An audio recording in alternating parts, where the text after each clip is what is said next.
वाणी संत सूरदास जी महाराज। रे मन मूरख जन्म गवायो, रे मन मूरख जन्म गवायो, कर अभिमान विशेषों राच्यो, नाम शरण नहीं आयो। ये संत सूरदास जी महाराज का चेतावनी का शब्द है। संत सूरदास जी भक्ति काल के बहुत बड़े स्तंभ माने जाते हैं। इस शब्द में वो हमारी जो जिंदगी की हकीकत है उसे पेश कर रहे हैं। जब से ये संसार बना है, सब महात्माओं ने, ऋषियों ने, मुनियों ने, संतों ने, वली अला लोगों ने इस बात पर जोर दिया है कि ये जो मनुष्य जन्म है ये बड़े भागों से मिलता है। ये 84 लाख जिया जून की सरदार जूनी है। इसे अशरफुल मखलूकात कहा गया है, नाना रायनी दे कहा गया है, रूफ ऑफ क्रिएशन कहा गया है, क्योंकि यही वो सुनहरी मौका है जिसमें हमारी आत्मा का और परमात्मा का मिलाप हो सकता है। और हमारी जिंदगी का जो ध्येय है वो भी यही है कि हम अपने आप को जानें और प्रभु को पाएं। यही हमारी इंसानी जिंदगी का सबसे बड़ा मकसद है। लेकिन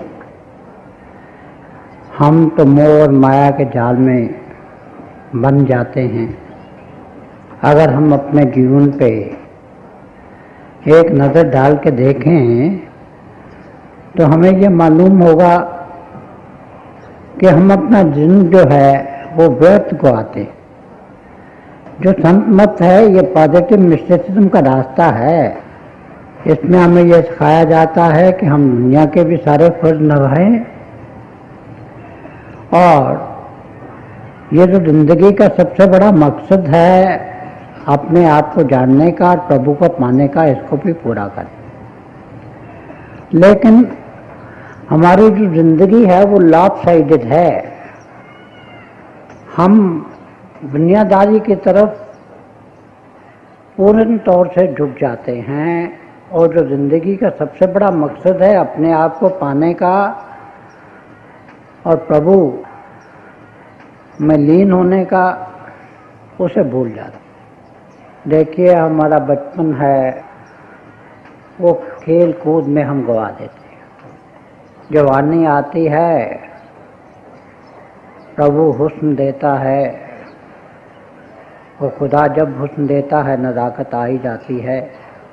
और नज़ाकत का आना तो ठीक है, मगर नज़ाकत के साथ जो गर्व आ जाता है, गरूर आ जाता है अपने हुस्न का, अपने तंदुरुस्ती का, वो सही नहीं।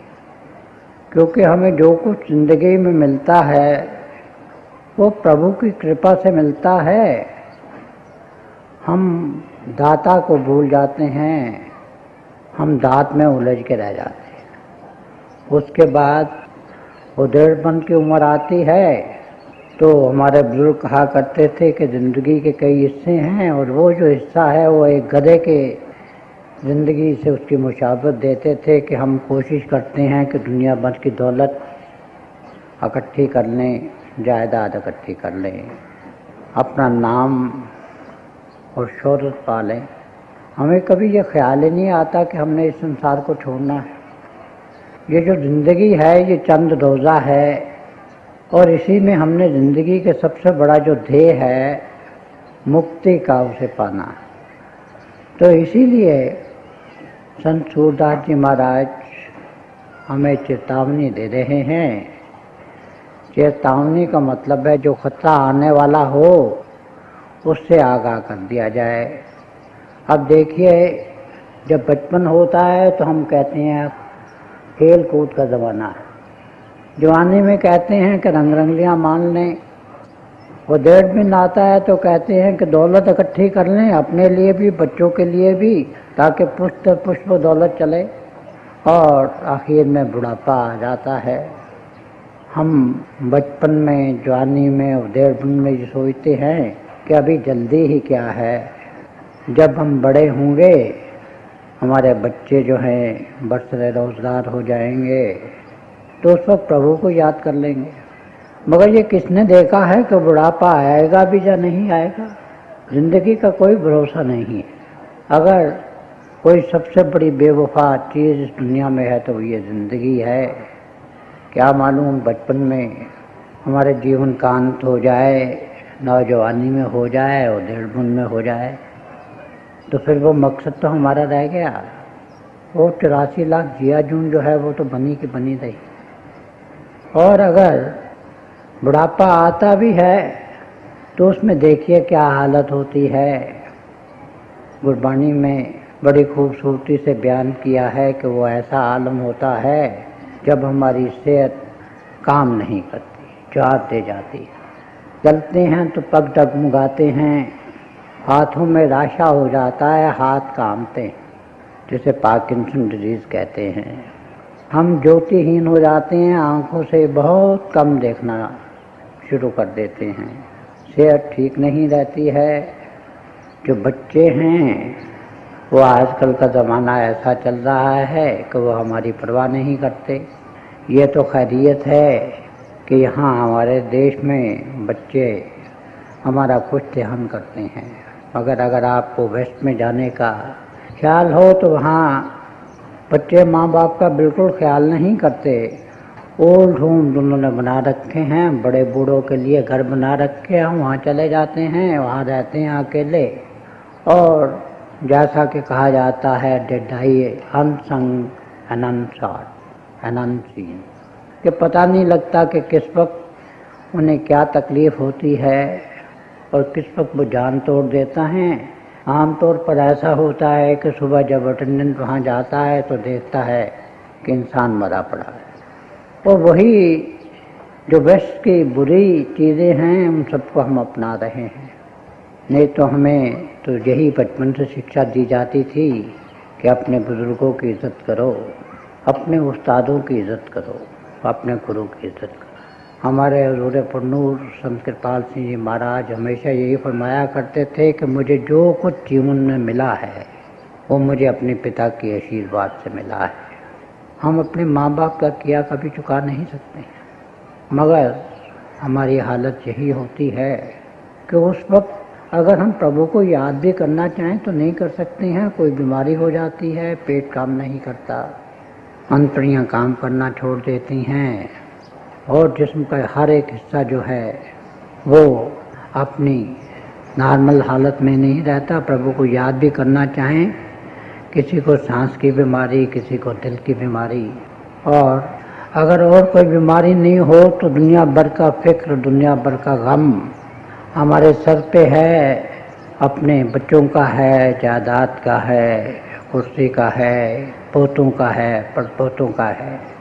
तो उस वक्त अगर हम चाहें भी तो हम प्रभु की तरफ तो जो नहीं दे सकते। और नतीजा ये होता है कि जैसा कबीर साहब ने कहा है कि हम तो मोह और माया में खो जाते हैं, अपना तमाम समय उसी में व्यतीत कर देते हैं। जो हमारी ज़िंदगी का असली ध्येय है उसको हम भुला देते हैं, उसे हम याद नहीं रखते। हमें कभी ये ख्वाबो ख्याल ही नहीं आता कि हम रूह हैं और हमने किसी गुरु की छत्र छाया में जाके प्रभु से मिलाप करना है। और हमें होश उस वक्त आती है जबकि जमदूत का जो डंडा है हमारे सर पर बरसता है, तो उस वक्त हम चिल्ला उठते हैं कि हाय, मैंने अपने साथ कितना जुल्म किया। मुझे चाहिए तो ये था कि ज़िंदगी का जो आबदार हीरा था, जो चमकता हीरा था, बेशकीमत हीरा था, जिसे हम नाम कहते हैं, हम उसे पाते। किसी असली जौहरी, प्रभु रूप जौहरी, किसी गुरु की छत्र छाया में बैठ के हम जिस्म और जिस्मानियत से ऊपर आते, ज्योति और श्रुति का अनुभव करते, अंतर में अपने प्रभु के स्वरूप को देखते, अंदरूनी मंदिरों से गुजरते, त्रिगुणातीत होते, पहले अपने गुरु में लीन होते, निर्गत पहुँचते और फिर जाके प्रभु में लीन हो जाते और 84 लाख जियाजून का चक्र काट लेते। हमेशा की खुशी और हमेशा की सरसारी हमें मिल जाती। मगर वो तो हमने कुछ किया नहीं है, हमने तो सारा अपना जीवन गवा दिया। तो वो जो अब हम अनुभव उस वक्त करते हैं, सूरदास जी महाराज जब बता रहे हैं कि हमें शुरू से ही उसका एहसास होना चाहिए, शुरू से ही हमें इस बात को समझ लेना चाहिए कि हमारी ज़िंदगी का जो परम लक्ष्य है वो ये है कि हम अपने आप को जानें और प्रभु को पाएं। ये जो 84 लाख जियाजून की हम तकलीफ़ें जब से ये संसार बना है सह रहे हैं, हम इन सबको ख़त्म कर दें। ज्योति ज्योति में मिल जाए, किरण सूर्य में मिल जाए, कतरा समंदर में मिल जाए, समंदर हो जाए, किरण जो है वो सूर्य हो जाए, हम प्रभु में लीन हो जाएं और हमारी ज़िंदगी का ये जो ध्येय है हमेशा की मुक्ति पाने का, हमेशा की खुशी, हमेशा की सरसारी पाने का, ये पूरा।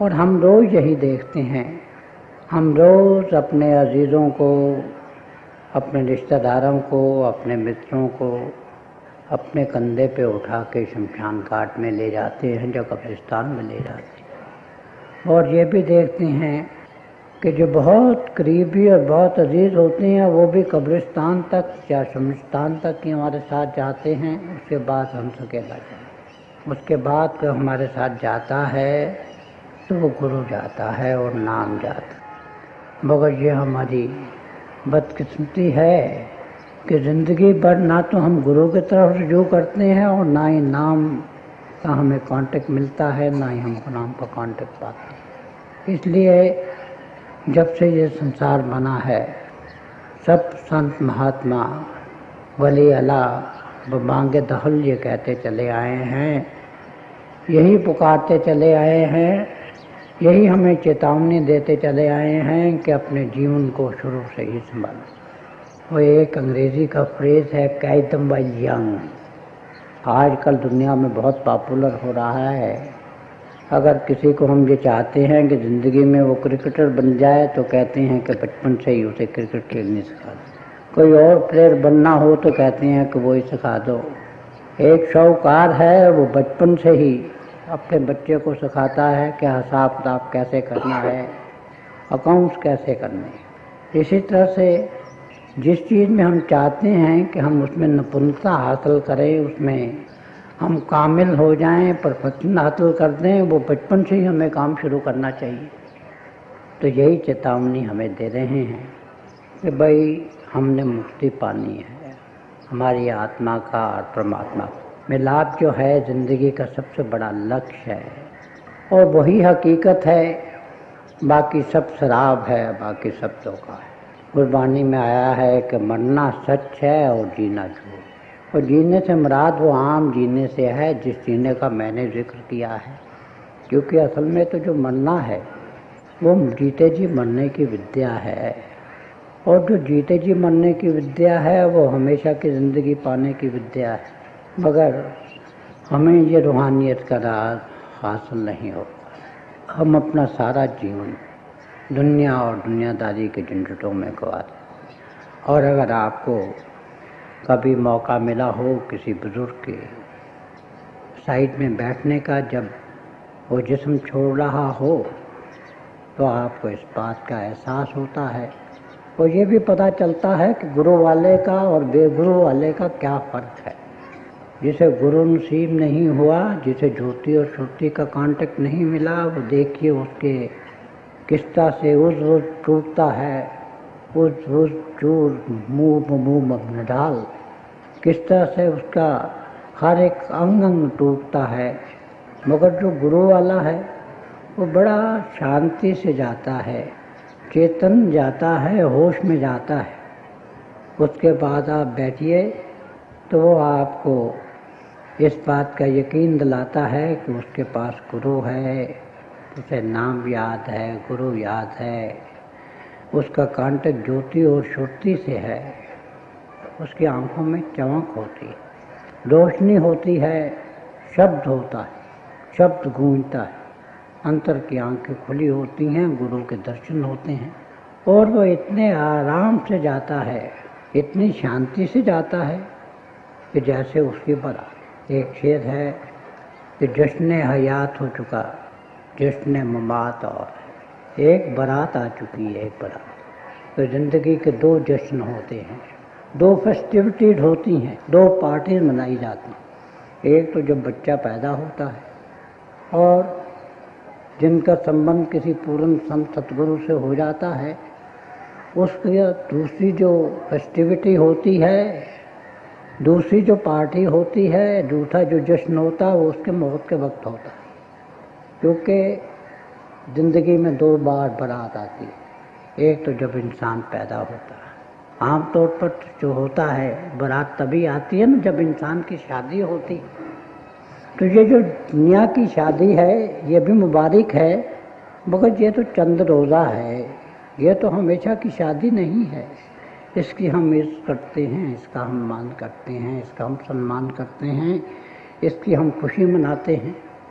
मगर जो प्रभु को चाहने वाला होता है, जो नाम को ध्याने वाला होता है, उसकी शादी उस वक्त होती है जब वो इस जिस्म को छोड़ता है और एक उसकी बारात उस वक्त आती है और उसका जो दुल्हा है वो दुल्हा जो कि हमेशा का दुल्हा है, मेरा भाई सदा स्वागत मत पाया अविनाश, वो दुल्हा आके उसको ले जाता है। वो बारात उस वक्त होती है जब वो इस ज़िंदगी को छोड़ता है, जब इस जिस्म को छोड़ता है। और वैसे भी अगर आपने तसव्वुफ़ पढ़ा हो तो जो वली आला होते हैं, जो अल्लाह के प्यारे होते हैं, जो प्रभु के दुलारे होते हैं, वो ये नहीं कहते कि वो मर गया है। आम भी जो लफ्ज़ वो इस्तेमाल करते हैं वो कहते हैं कि उसका इंतकाल हो गया है, कि एक जीवन से दूसरे जीवन में परिवर्तित हो गया। मगर जो वली अल्लाह होते हैं, जो प्रभु के प्यारे होते हैं, जो खुदा के दुलारे होते हैं, उनकी आंखों के तारे होते हैं, उनके मुतल्लिक़ वो ये कहते हैं कि उसका वो साले हक हो गया है कि वो प्रभु से मिल गए हैं। और जितने सूफ़ी हैं, हम तो कहते हैं कि उनकी 100 साला डेथ एनिवर्सरी है। वो डेथ एनिवर्सरी नहीं कहते, वो कहते हैं कि उनका 100 साला उर्स है। और उर्स अरबी का लफ्ज़ है जिसके मानी हैं शादी के। उनके लिए वो शादी का वक्त होता है, खुशी का वक्त होता है। उस वक्त ताज़ियाने बजते हैं, शहनाइयाँ बजती हैं, अंतर में शब्द जो है गूंजता है, रोशनी होती है, गुरु का स्वरूप सामने होता है, गुरु में लीन होते हैं और प्रभु में लीन हो जाते हैं। तो ये फ़र्क है एक आम इंसान में कि जिसने अपनी ज़िंदगी दुनियादारी की झंझटों में गुजारी है, और एक ऐसे खुशनसीब इंसान में कि जिसने किसी प्रभु रूप हस्ती की छत्र छाया में अपना जीवन व्यतीत किया। तो यही चेतावनी हमें संत सूरदास जी दे रहे हैं कि हमें चाहिए कि हम अपनी प्रायोरिटीज इन लाइफ जो हैं उनको रीअरेंज करें। सबसे पहले ज़िंदगी में जो हमारी प्रायोरिटी होनी चाहिए, सबसे जो महत्वपूर्ण काम होना चाहिए, जो जीवन का परम लक्ष्य होना चाहिए, वो यही होना चाहिए कि हम अपने आप को जानें और प्रभु को पाएं, क्योंकि इसी में हमारी कल्याण है। और अगर हम पहले से इस रास्ते पे चल रहे हैं तो मुबारक है, नहीं तो अब से इस रास्ते पे चलना शुरू। यही मेरी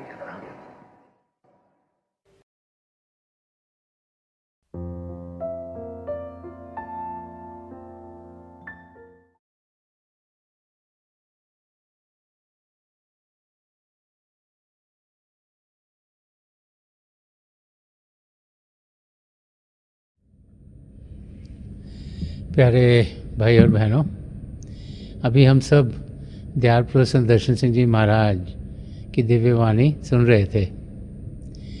जब भी हमें संत दर्शन सिंह जी महाराज के शब्द सुनने को मिलते हैं तो एक नया रास्ता हम सब के लिए खुल जाता है, जिसके ज़रिए हम अपनी मंजिल तक पहुंच सकें। वो रास्ता प्रेम का रास्ता है, वो रास्ता अध्यात्म का रास्ता है। तो थोड़ी देर के लिए आप सब अभ्यास के लिए बैठ जाएं। आप जहाँ भी बैठे आराम से बैठिएगा, अपनी आंखें बंद कर लीजिएगा और ये आंखों के डेले आई बॉल्स हैं सीधे सामने फोकस होने चाहिए, जैसे 8-10 इंच आपके सामने फोकस हैं। आंखें बंद करते ही वो भाई बहन जिन्हें नाम की देन मिली है आप सिमरन कीजिएगा। और जो भाई बहन यहाँ नए हैं, आप पिता परमेश्वर के किसी भी जाति नाम का जाप कीजिएगा। जाप मन ही मन करना, ऊंचा नहीं दोहराना। आपके सामने रोशनी के चिन्ह आपको देखने को मिलेंगे। शुरू में शायद ऐसे लगेगा रोशनी आकर जा रही है, रोशनी के चक्र हैं, लेकिन जैसे जैसे आपका ध्यान टिकता चला जाएगा आपको लगेगा रोशनियाँ टिक गई हैं और बहुत से नज़ारे आपको देखने में मिलेंगे। तो जो कुछ आपको दिखता है उसे बड़े आराम से देखिए, प्रेम से देखिए, और आप देखेंगे कि आपकी ज़िंदगी में आपको कितना सुकून मिलेगा, कितनी शांति मिलेगी और आपकी ज़िंदगी प्रभु के प्रेम से भरपूर होनी शुरू हो जाएगी। थोड़ी देर के लिए आप सब अभ्यास के लिए बैठ जाएं। प्रभु की दया हो कि हम सब जो पिछली सेंचुरी के महापुरुष हैं, हजूर बाबा सावन सिंह जी महाराज, परम संत कृपाल सिंह जी महाराज और दयाल पुरुष संत दर्शन सिंह जी महाराज, उनके वचनों को अपनी ज़िंदगी में ढालें और अभ्यास के ज़रिए प्रभु की प्राप्ति करें। थोड़ी देर में आप सबको इस अभ्यास से उठाऊंगा और मेरी शुभकामनाएं आप सबके साथ हैं।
छोड़ दीजिए जी।